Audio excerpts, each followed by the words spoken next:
Meus amigos do canal Quem Tem Ouvidos Ouça, eu sou Patrícia Rafaela e hoje eu queria bater um papo com vocês sobre algo que a gente vem vivenciando nos últimos tempos, né? E eu acho que agora, nesses tempos que nós estamos mais do que nunca, que é a oferta de pregação, né? Quando eu falo oferta, é no sentido de disponibilidade das pregações da Palavra de Deus.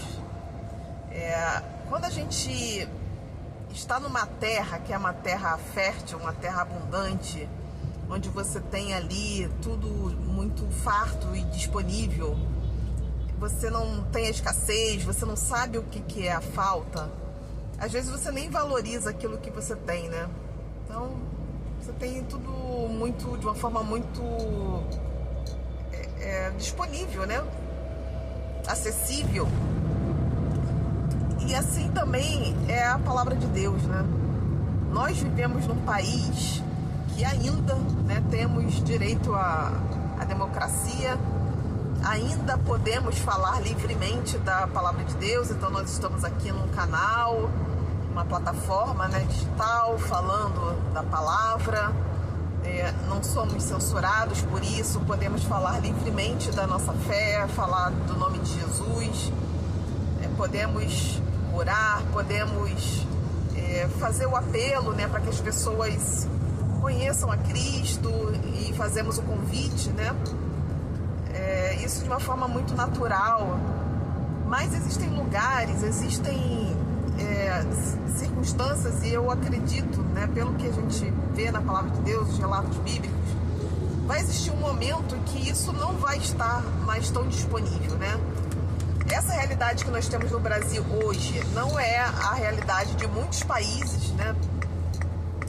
Em lugares, regiões asiáticas, no próprio Oriente Médio, né? Existem lugares que a gente sabe que o Evangelho de Cristo, a Palavra de Deus, ela é totalmente censurada, né? Não se pode falar livremente da Palavra de Deus, falar da Bíblia, andar com a Bíblia, né? Apesar que hoje, cada vez menos, a gente vê cristãos com a Bíblia debaixo do braço. Antigamente era tão comum isso, né? A gente vê os crentes em Jesus, né? As pessoas andando ali com as suas Bíblias. Se perdeu um pouco esse costume, talvez até pelo advento aí da tecnologia, né? Então muitas pessoas acabam usando ali a Bíblia digital, né? Usando no celular, lendo a Bíblia mais digitalmente, no tablet, enfim. Não se tem muito a palavra física, né? A palavra Bíblia ali impressa. Eu particularmente gosto muito da Bíblia impressa, né? Eu tenho também a Bíblia no celular para fazer o devocional, né? Ali pela manhã, às vezes numa viagem, você tem ali a Bíblia na palma da sua mão, né? Isso facilita bastante, mas eu gosto muito da minha Bíblia física.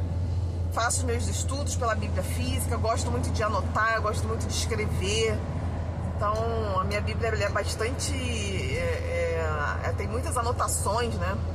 Então, Deus vai falando algo, a gente vai ali marcando, anotando. Eu particularmente gosto. Mas o fato é que muitos lugares hoje a gente não vê, né, as pessoas falando de Jesus, falando da Bíblia, pregando o Evangelho.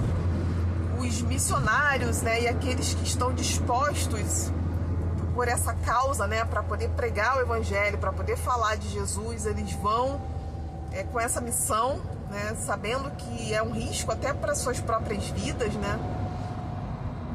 E a gente sabe que vai ter um tempo, né, que de forma geral, independente dessa questão de estar num país laico, um país democrático, a palavra de Deus ela vai se tornar escassa, né?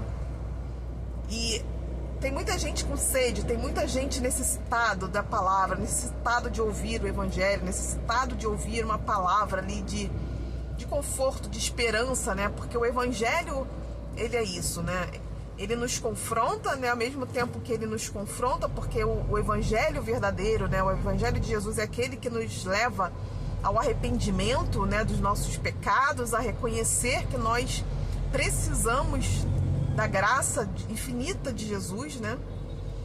Mas ele também é um evangelho que vai nos dar a esperança da salvação, né? Essa é a grande mensagem, né, do Evangelho, é o da vida que Jesus nos dá, é a vida plena, né? que é aquela palavra que Jesus fala, né, para aquela mulher que vai no poço de Jacó em busca de água. Ele fala: mulher, se você soubesse quem é que te pede água, você saberia, né, que eu sou capaz de te dar a água que vai saciar a sua sede de uma forma permanente, né? Aquele que bebe da água de Cristo nunca mais tem sede. E tem muitas pessoas sedentas disso, né? E às vezes as pessoas que têm acesso à palavra, que podem ir a uma igreja, que podem, né, hoje ouvir, às vezes assistir um culto online, às vezes até de casa mesmo, no conforto do seu lar ali. E às vezes as pessoas desprezam, né, não valorizam, não dão importância, né? Talvez por isso, porque é tão abundante, né? Em qualquer lugar que você vai, hoje tem várias, né? No Rio de Janeiro você liga aqui, várias rádios falando, pregando, tem as canções, tem os hinos, tem os artistas que estão se convertendo, falando de Jesus, tem os podcasts, podcasts que não são nem necessariamente religiosos, né, vamos colocar assim, mas falando, levando pastores e, enfim, padres, pessoas que estão pregando a palavra, falando do evangelho. Então isso é muito abundante, né? Mas vai chegar um tempo que isso vai se tornar escasso. Então, a minha reflexão aqui é que a gente precisa valorizar, né? Que a gente precisa agradecer a Deus pela oportunidade que nós temos, né? Ainda temos de poder falar livremente, de professar nossa fé de uma forma muito livre e da gente valorizar e agradecer por isso, né? De fato, entender a importância que a gente tem de perpetuar e de continuar falando a respeito das coisas de Deus, porque tem muita gente precisando, né? Às vezes são pessoas que estão do nosso lado ali e que às vezes não falam, né? Mas que precisam de ajuda, que precisam ouvir essa verdade, né? Então, é essa a minha reflexão. Vamos vamos aproveitar dessa abundância, dessa bênção, dessa graça que é livre, mas a Bíblia fala que vai chegar um momento que as portas elas vão se fechar, né? Vai chegar uma hora que a porta vai fechar, e a gente já está vendo isso, a gente já tem os sinais, a gente consegue perceber muito claramente que esse tempo está chegando. Então, o tempo, pessoal, de encher as nossas candeias, né, do azeite, o tempo de nos abastecermos espiritualmente, né, é agora. Tem aquela parábola, né, que Jesus fala das noivas. As noivas, elas adormeceram, e quando elas ouviram o grito, eis que o noivo chegou. Algumas dessas noivas, né, elas não estavam preparadas, elas estavam com a candeia delas vazias, não tinham azeite, e não deu tempo de buscar, não deu tempo. E aí quando elas foram buscar e elas chegaram ali para as bodas do Cordeiro, as portas já estavam fechadas. Então não vamos ser negligentes, displicentes com a nossa vida espiritual. Tem pessoas que são completamente negligentes, né, com a vida espiritual. A vida espiritual ela tem que ter o mesmo cuidado da vida física, né? Ou qualquer outra área da nossa vida. Tem pessoas que cuidam muito da mente, têm essa preocupação em ter uma saúde mental, fazem ali uma terapia, né? Fazem o tratamento ali, às vezes para cuidar das questões emocionais. Às vezes a pessoa tem muita preocupação com o corpo, né? Faz academia ali direitinho, os exercícios, tem toda aquela preocupação, aquela rotina diária, cuida por se alimentar bem, né? Faz tudo direitinho, né? Tudo como tem que ser realmente. Mas quando fala da vida espiritual, e nós somos constituídos de corpo, alma e espírito, essa pessoa ela não cuida do espírito, no sentido de ter também essa mesma preocupação, esse mesmo cuidado, né? De fazer ali as orações, de manter a intimidade com Deus, de procurar estar íntimo de Deus, né? Por quê? Porque a intimidade com Deus é para quem busca, é para quem quer. É como um pai com um filho, né?